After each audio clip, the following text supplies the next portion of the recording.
ہماری خداوند یسوع کی انجیل مقدس متی کے مطابق اس کا 17واں باب 10 سے 13 آیات تک۔ اس وقت جب یسوع اور شاگرد پہاڑ سے اترے تو شاگردوں نے اس سے سوال کر کے کہا کہ پھر فقیہ کیوں کہتے ہیں کہ الیاس کا پہلے آنا ضرور ہے؟ اس نے جواب میں کہا کہ الیاس البتہ آئے گا اور سب کچھ بحال کرے گا، مگر میں تم سے کہتا ہوں کہ الیاس تو آ چکا، لیکن انہوں نے اس کو نہیں پہچانا، بلکہ جو چاہا اس کے ساتھ کیا۔ اسی طرح ابن انسان بھی ان کے ہاتھ سے دکھ اٹھائے گا۔ تب شاگرد سمجھے کہ اس نے ان سے یوحنا اصطباغی کی بابت کہا ہے۔ پاک کلام کے پڑھے اور سنے جانے پر خداوند کی برکت ہو، خدا کا شکر ہو۔ عزیز دوستو، آج کے کلام میں ہم سنتے ہیں کہ شاگردوں نے یسوع سے ایک اہم سوال کیا کہ فقیہ کیوں کہتے ہیں کہ الیاس کا پہلے آنا ضرور ہے۔ یہ سوال ملاکی کی پیشن گوئی پر مبنی تھا۔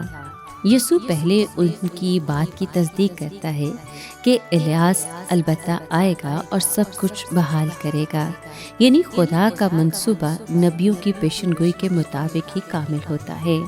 پھر یسوع بتاتا ہے کہ الیاس تو آ چکا ہے، یعنی یوحنا اصطباغی، یوحنا بپتسمہ دینے والا۔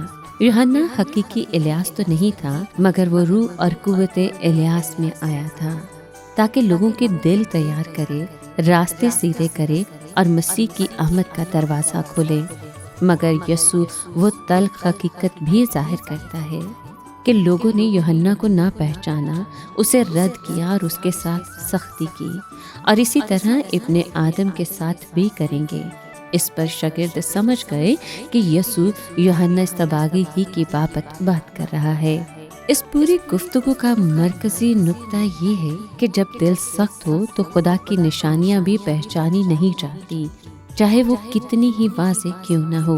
کرسمس بھی اسی سچائی کا اعلان کرتا ہے کہ خدا کی روشنی دنیا میں آئی، مگر سب نے اسے پہچانا نہیں۔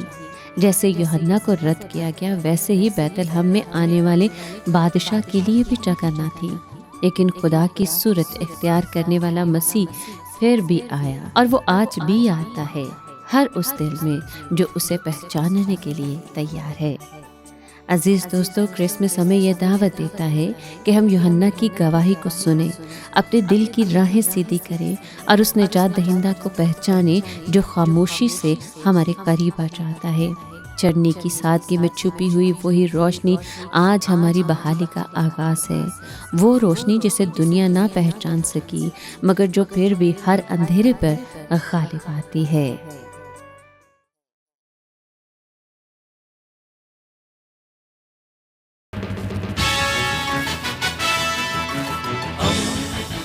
دوستی کا پیمبر، ریڈیو ویریتاس ایشیا۔